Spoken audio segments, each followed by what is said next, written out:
नमस्कार दोस्तों। देश और दुनिया की बदलती हुई परिस्थितियों, बदलती हुई घटनाओं के प्रति आपका ध्यान खींचने और आपको हर वक्त अपडेट रखने के लिए आपका स्वागत है धर्मराज एजुअ हब पर। साथियों, इस समय की महत्वपूर्ण खबरों पर हम चर्चा करते हुए आगे बढ़ते हैं। राजस्थान में पंचायत और निकाय चुनाव शीघ्र ही देखने को मिलेंगे। संसद का मानसून सत्र प्रारंभ हो चुका है और अमेरिका के नए वीजा नियम जिससे छात्रों को कुछ परेशानियों का सामना करना पड़ सकता है। चलिए खबरों को जानते हैं विस्तार से। हाईकोर्ट की सख्ती के बाद लंबे समय से अटके पंचायत और निकाय चुनावों की राह खुलने लगी है। राज्य निर्वाचन आयोग पंचायत निकाय चुनाव की प्रक्रिया 15 अगस्त को शुरू कर देगा, जो 15 नवंबर तक पूरी कर ली जाएगी। पहले निकाय चुनाव कराए जाएंगे और 23 सितंबर को पंचायत चुनाव के कार्यक्रम की घोषणा कर दी जाएगी। हाईकोर्ट ने इस प्रस्तावित चुनाव कार्यक्रम को मंजूरी देते हुए चेताया है कि अब चुनाव के लिए कोई समय नहीं दिया जाएगा और इसमें देरी हुई तो निश्चित रूप से जवाबदेही तय की जाएगी। कार्यवाहक मुख्य न्यायाधीश संजीव प्रकाश शर्मा व न्यायाधीश संजीत पुरोहित की खंडपीठ ने चुनाव की समय सीमा बढ़ाने के लिए राज्य सरकार की ओर से पेश प्रार्थना पत्र पर सोमवार को यह आदेश दिया। कोर्ट ने कहा कि चुनाव में देरी क्यों की जा रही है। 15 अगस्त ऐतिहासिक दिन है, इसी दिन चुनाव की घोषणा कर दें। इस पर राज्य निर्वाचन आयुक्त राजेश्वर सिंह ने कहा कि 15 अगस्त की छुट्टी है, सब व्यस्त रहेंगे। महाधिवक्ता ने कहा सरकार 2 दिन पहले नोटरी निकाल लेगी। कोर्ट ने पूर्व विधायक संयम लोढ़ा व गिरिराज सिंह देवंदा की जनहित याचिकाओं पर 14 नवंबर 2025 को 15 अप्रैल 2026 तक चुनाव कराने का आदेश दिया था, जिसे सरकार के प्रार्थना पत्र पर 31 जुलाई 2026 तक बढ़ा दिया गया। राज्य सरकार ने 15 जुलाई के कोर्ट आदेश की पालना में रिपोर्ट पेश की, जिसमें बताया कि ओबीसी आयोग को सरकार ने पूर्ण सहयोग किया तो अन्य पिछड़ा वर्ग आयोग 5 अगस्त तक ओबीसी का सर्वे कर रिपोर्ट सौंप देगा। 15 अगस्त तक लॉटरी की प्रक्रिया पूरी कर ली जाएगी। इसके बाद राज्य निर्वाचन आयोग चुनाव की घोषणा कर देगा। 90 दिन में 15 नवंबर तक चुनाव की प्रक्रिया पूरी कर ली जाएगी। चलिए अगली खबर की ओर अपन बढ़ते हैं। संसद के मानसून सत्र का पहला दिन विपक्ष के हंगामे की भेंट चढ़ गया। विपक्ष ने पेपर लीक, सीजेपी के प्रदर्शनकारियों, लाठीचार्ज, राम मंदिर चढ़ावा चोरी और विपक्षी दलों के सांसदों को तोड़ने पर राज्यसभा और लोकसभा में चर्चा की मांग करते हुए नारेबाजी की। इसके चलते लोकसभा में प्रश्नकाल व शून्यकाल हंगामे की भेंट चढ़ गई। राज्यसभा को 6 बार और लोकसभा की कार्यवाही को 7 बार स्थगित करना पड़ा। लोकसभा में कार्यवाही करते हुए विपक्षी इंडिया ब्लॉक में शामिल दलों में के सांसद वेल में आकर नारेबाजी करने लगे। स्पीकर ओम बिरला ने कहा कि नियम के तहत उठाए जाने मुद्दों पर सबको बोलने दिया जाएगा।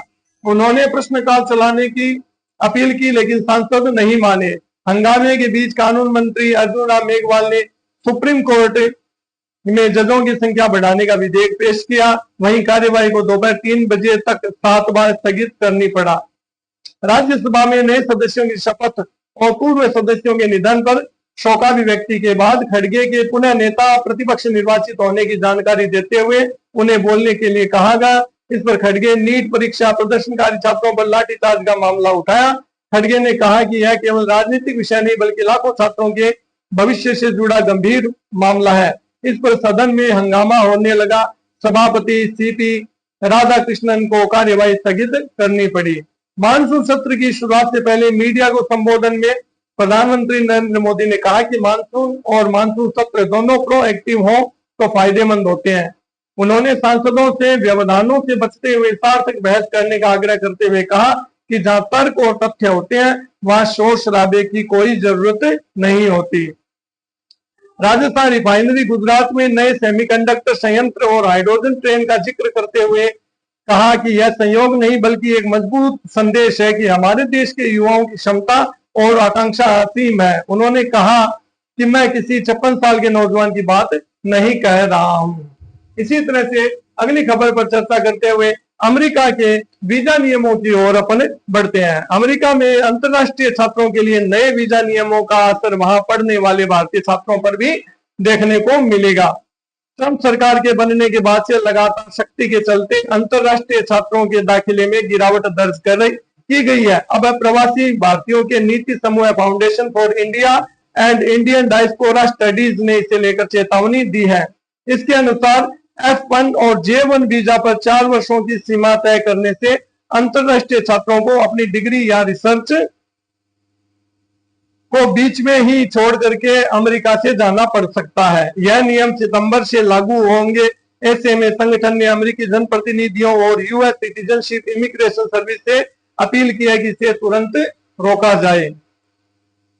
संगठन के पॉलिसी प्रमुख खंडेराव कंद के अनुसार इस निर्णय से अमेरिका की प्रतिस्पर्धात्मकता को नुकसान होगा। ग्रेजुएशन की पढ़ाई में 52 माह है और पीएचडी में 5.7 वर्ष का समय लगता है, इसलिए 4 साल की सीमा व्यावहारिक नहीं है।